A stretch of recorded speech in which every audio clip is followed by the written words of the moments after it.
దీన్నమ్మ జీవితం మళ్ళా సబ్జెక్ట్స్ పోయినాయి. ఏంది బ్రో అంత చిరాగ్గా ఉన్నావు? ఈ లైఫ్ అనేది ఒకటి ఉంది చూసారా, అది నా దగ్గర రక్కరక్కలు ఆడుకుంటా ఉంది. దాన్నమ్మ జీవితం. నేను కూడా దాంతో ఒకరోజు ఆ ఫ్లాష్ మ్యాన్ గాడి కన్నా గట్టిగా ఆడుకుంటా.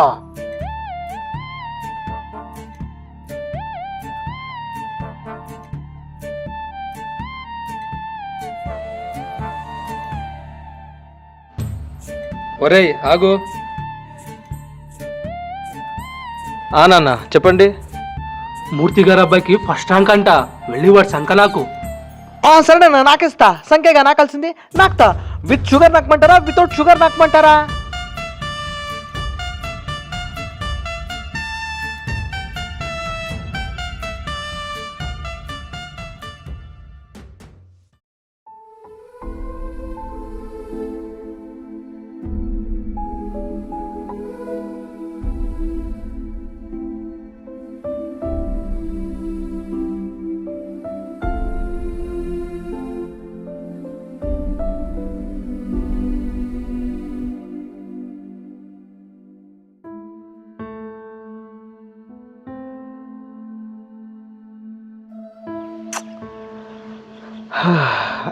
ఈ బుక్కులేంటో, ఈ సబ్జెక్టులేంటో అసలు అర్థమే కావట్లేదన్న. ఎంత చదువుదాం అనుకుంటున్నా అసలు ఇంట్రెస్టే రావట్లే. ఏరా మీ నాన్నగారు తిట్టారా? అయినా ఎడ్యుకేషన్ అంటే మనకు కావాల్సింది నేర్చుకోవడమా లేక బుక్లో ఉండేది బట్టి కొట్టడమా అన్న? రామ్, మనం ఉండేది ఒక బట్టి ప్రపంచంలోనే రా. అయినా ఈ బట్టి ప్రపంచాన్ని మనం మార్చలేంలే కానీ అయినా నీ జస్ట్ 3 సబ్జెక్టులుగా ఉండేది. నాకు తెలిసిన ఒక సార్ ఉన్నాడు, ఆయనకి చెప్పి ఈసారి ఎలాగోలాగా పాస్ చేయిస్తానులే, నువ్వేం టెన్షన్ తీసుకోకు.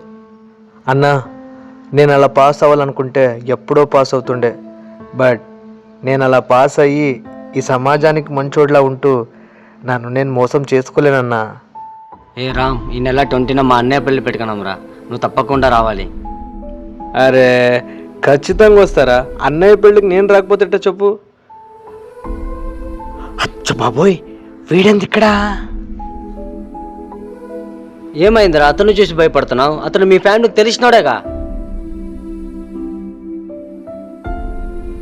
అమ్మయ్యా, వెళ్ళిపోయిన నా కొడుకు.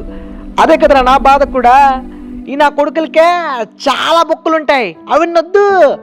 మనకెన్ని బొక్కులున్నాయి అన్నదే కావాలి. ఈ నా కొడుకులకే వాని కొడుకు ఏం చేస్తున్నాడో, వాని కూతురు ఎవరితో తిరుగుతా ఉంది అవి నొద్దు. మనమేం చదువుతున్నాం, మనకి ఎన్ని బ్యాక్లాగ్స్ ఉన్నాయి అన్నదే కావాలి లోపల నా కొడుకులకే.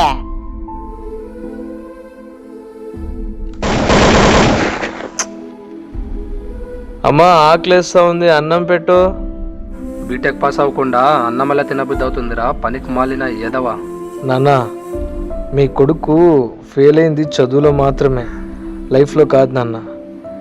నాన్న, ఈ సర్టిఫికెట్స్, ఈ గోల్డ్ మెడల్స్, ఈ ఫస్ట్ ర్యాంక్స్ ఉంటేనే జీవితంలో సక్సెస్ అన్నట్టు కాదు నాన్న.